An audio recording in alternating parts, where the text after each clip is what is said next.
Obviously, for us, I mean, it's been an unbelievable camp so far. The energy, the hunger the kids are practicing with. We've got all these data input devices that Coach Neighbors uses with the weight room, and they're all reading that our players are putting out more than they ever have in practice. And we've always been a hard practicing team. That's been the case since I've been here in 2019.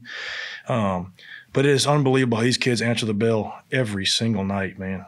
Saturday we're out there 3 o'clock. It's 1,000,000 degrees on that turf, and nobody turned it down. So I think, our wheels are turning hot right now. The kids are having fun. They're playing for each other. The communication's been up. You got some really, really, really good young leadership, man. And, I think it's you can feel it. Just sitting in the cafeteria, you can feel it. The vibe is different than it's been in the past. And I think even from a coach's standpoint, you can feel how connected this team is. And we're just, it's about going out there and executing, but one practice at a time. And, installs, a lot of it's in at this point. So now it's time to go home, hammer details. Can we get better at what we're doing?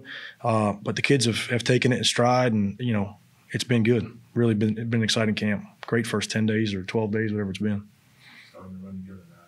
Yeah, I don't know what day of the week it is. I mean, how would you compare just kind of, I know last year was such a transition, the mindset of the team. I think the team had a little bit of a chip on its shoulder last year, but is it a different kind of a chip? How would you compare the mindset last year to this year?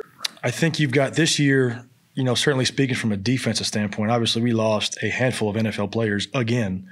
It seems like that's the case every year for us, which is a great problem to have. That means you're sending guys to the NFL. But I think this year you've got guys that have been waiting their turn for a long time to be the guy. And that's the benefit of programs that are able to, have a guy in a redshirt spot for a year, and you got a bunch of kids that have redshirted. And now they've all been in the program 3 years. They know the expectations. They know the communication. They know they've played enough last year to the point where they know what a win looks like, what a loss looks like for them as players, what effort it takes to win a game on the road, at home. And you just got so many of these guys that are really getting their shot for the first time, not their first time to play, but their first time to be the guy. Last year was their first time to play. This year it's their first time to – there is no Andre Jones. There is no Braylon Trahan. There is no Zion Hill. There is no Chris Moncrief. There is no Eric Gare. So, that crust – of the roster that we had defensively, you had this great leadership, this talent, this hotbed of hunger underneath that crust. Now that crust is gone, and it's like an army of young players that are just chomping to go. And it's been an unbelievable, like I said, I get chills talking about it, but you can feel it, man. Because these kids, they're on that perfect line of confidence because they've been around long enough to see it, and hunger where they haven't done it at a full slate before, full slate of reps. So you got these guys that are confident enough to do it but haven't done it, and they just can't wait to go do it. They know they're going to do it. And as coaches, we know they're going to do it. But it's really a great mix. And we've put ourselves in that situation, building this roster and developing kids. And these kids this locker room's always been special, man. And now you're seeing it on Sundays. We're all over Twitter. Andre Jones, Percy Butler, everyone's making plays. Gare, BT, John Stevens, Johnny Lumpkin, you name it. I mean, these kids have all been in our locker room, and you could feel it then. But the great thing about those guys is they were able to pass the baton, just like the Jock Boudreaux and the Deuce Wallaces and the Levi Lewises did before them. So it's that's the culture, man. In a nutshell, that's the culture. And we're in a good spot because of it. You mentioned about a lot of young guys having their opportunities. One of those guys being somebody in your linebacker room in Cam George, seeing him develop on a day-to-day basis. You're around him all the time. How ready is he to step up to the plate and make plays? I'm so proud of Cam, man. I'll start by saying that. We recruited Cam, and he was a physical, tough, smart football player. And that was all over his film in high school, and that's why we wanted him. And he has waited his turn. And this training camp has been an eye-opener for everybody, and I knew it was coming. Me and Cam sat down before camp and said, we're getting ready to do something special here. No one knows it's coming but me and you, and we're going to do it. And it's all credit to him. All credit to him. He studies, he works, he comes in the summer, he gets extra work, where he's so intelligent as a person. Once he gets a grasp of the concepts, he can go execute them. And he's finally got a grasp of what we're asking him to do on defense. from call to call. I always want them to think like a coach when they're on the field, right? I want you to see the big picture. What are we trying to get done here? Like, where's the pressure coming from? All right, if you're away from the pressure, what kind of attitude should you have over here? You know what I mean? Different, think in the call. And Cam is as bright a guy as we have. And he's humble. He don't say much. He's starting to talk a little bit more because he's made a few plays. He had a good scrimmage on Saturday. And he's slowly but surely making a name for himself in our room and in our defense. And I can't give him enough credit because, he worked while he waited, and he's not going to miss his opportunity now. And, just excited for him. What is it that he does well that y'all can take advantage of? And then on the other side, what is it that he still needs to kind of brush up on? Well, coming out of high school, you can read my right. He was an elite striker, elite edge setter, and that is showing up on a nightly basis. He is unbelievably physical at the line of scrimmage. He's a force, and the offense got to know where 17 is, which is a cool feeling. And if you're a tight end, you're looking back at 17, you got to slice across formation, or you got to base block him. You're in for a tough down, and you know it. And Cam's earned that reputation. I think you can always, in terms of what he can continue to work on, always continue to develop on learning the book even better. How you can apply it to different situations, maybe a different formation, maybe a different play you haven't seen against your defense. And certainly operating in space. As a linebacker, as an outside linebacker, we're not always on line of scrimmage. A lot of times we're in space. We're walked off on a receiver. You got to, that's when the athleticism's got to kick in. And that's been a point where he's been working on that. And it can never be good enough. I mean, we just play with Andre Jones out there, and Andre had to work at it. We play with Chauncey Manak out there, and Chauncey had to work at it. These guys are 255 pounds, and Cam's about 243 today, 244. Probably the heaviest one we got over there. Him and Guidry are kind of neck and neck at that outside backer spot in terms of that 245. They're naturally heavier guys.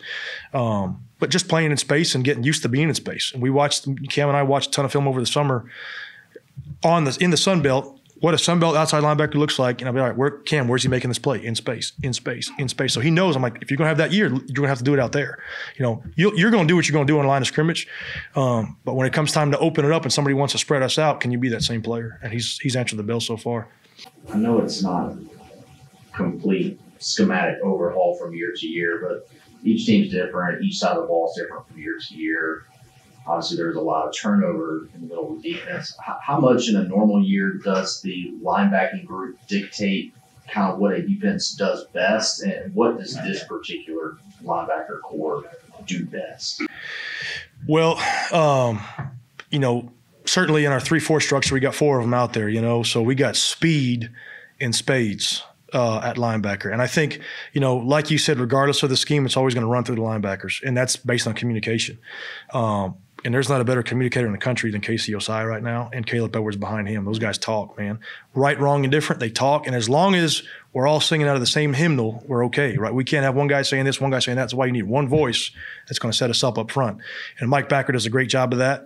But I think this group of guys, even including Cam Whitfield in my spot, these guys run really well. Trey Fight runs really well. I think – the speed, and especially this modern day college football, is a big factor. And our guys, they're physical. They love to compete and they love to hit, but they can run, and that shows up every day, man. Y'all normally have guys that go back and forth. Is Kendra the guy that kind of doing both, or who's kind of going back and forth? So it was Guidry a little bit earlier in the spring. Gant was out in the spring with the shoulder. Can't really, he missed the whole spring, so we've really tried to catch him up at inside backer a lot, spent a lot of his time there.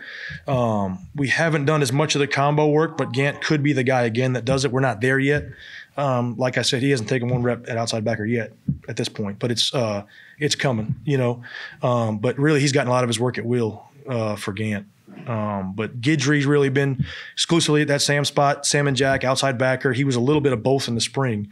But we're really kind of more, isolated than it was in the past, where the inside backers, outside backers, the outside backers. And Gant could potentially be a guy that flips. We just haven't done it yet. What did Jamarian, what have Jamarian brought you that y'all got to make up a little bit, and tell us about Whitfield's progress? Jamarian still brings heart and toughness in everything that he does, passion in everything that he does. Unbelievable kid. I had the pleasure of recruiting Jamarian, Whitfield, and George in the same class. You couldn't tell me nothing that December 20th. Now, I felt good on signing day when them three came in. I felt really good. I'm going to get the chance to recruit and develop these guys. And Jamarian made unbelievable progress. He played a lot at the end of last year. The Texas State game, played really well. Got his first career sack in the bowl game against Houston. So Jamarian would have brought a lot of production, physicality, intelligence. He's still like a coach for me in my room now. He can't play, but he helps the young guys. He helps the vets. He's making checks before the guys on the field make them from the sideline. He's so dialed in right now, and I can't say enough about the way Jamarian's handled his situation, and just so proud of him. He's such a great kid, and he deserves nothing but the best, man. And in terms of Cam Whitfield's progress, you started to really see it in the spring. He did some really good things in the spring. His athleticism, his speed, his physicality has improved tremendously. And that's been a focal point, playing with a little more bite, not just being the best athlete out there, but bite a little bit. You know what I mean? Sting somebody when they try to block you. And he's been really physical. He's unbelievably quick twitched. He's got the ability to be a really special player on all downs. And we know that. And he knows that. For him, it's just about, believing it's his time to go and be the guy potentially in that room. You know what I mean? He hasn't, it's obviously been Chauncey, it's been Andre, but he's been able to sit behind some good, just like Cam George. They've been able to sit behind some good ones and watch some vets do it. So Cam's been tremendous. His focus has been better. Maturity's been better. And he's in a really, really good spot. He's helping lead the group too. And he's only a redshirt sophomore. But exciting to think that guy still got 3 years to play. When it comes to, stopping the run, have you found it that this linebacker group can make plays easier when the D-line is, holding up their end and opening, gaps for them to run through? Or are these just guys just flat out playmakers that can go, shift their bodies in certain ways and go and make plays regardless? Yeah, certainly these guys are great players at linebacker, but, I'd be remiss to not talk about the defensive line. They've been unbelievable in training camp. Unbelievable. They are physical. They're tough. They play their asses off every single night. It showed up in the scrimmage. Dominant in the scrimmage. The defensive line was. And it makes it easier for everybody, and especially, when they're communicating down there, when it's KC and it's my guys and the D-line and we're all talking and we're all on the same page, it's going to be a tough front seven to deal with. It will be, because they're physical, they're fast, and they're smart and they care. They get to play with a lot of passion, man. So, yeah, a great D-line makes it easier for any linebacker, for sure. And these D-linemen, they're accountable. They're tough. They play for their teammates. And like I said, when we play together, we're going to be a hard front seven to manage. But, we are just constantly a work in progress, because you got a lot of new faces. Zion Hill ain't up there anymore. Andre Jones ain't up there anymore. Chris Moncrief ain't up there anymore. So, guys that have played a lot but not been the guy, but have just as much, if not more, ability than the one before him. We're just so excited to get that opportunity. Like I said, it's this unbelievable mix of confidence and hunger. That fine line of it can be dangerous, man, if it hits right. And so far in practice, it's been awesome to be around. Is it more athleticism, or what could be what you've seen so far that could give you a better pass rush? Yeah, I think we're quick twitch, man. I think we're quick twitch. I think pass rush is just playing hard, be relentless. You know what I mean? Coach Morgan's going to call it aggressive. We got to play it aggressive. I think a guy like Cam Whitfield is got a chance to be special. But you're talking about a guy doesn't have a career sack right now, so I'm not going to crown anybody. But he's got a chance. Mason Narcisse has been unbelievable in training camp. Nigel McGriff, Antoine Bayless have been unbelievable in training camp. Jordan Lawson coming back. He looks good. You got a lot of great pieces up front, and we're deep. We do these 2-minute drills. We can go 4 units up front, 4 full D lines. Go, and that includes true freshmen in the game. Lance Williams, Chase Edwards. Guys that are playing really, really well that have an ability to rush the passer. Trey Fight. We're excited about our depth, is what I would say. In that area. And again, it just comes down to playing relentless. And again, these guys are hungry. They know what to do. When you know what to do and you can just go play, that's usually when the magic happens.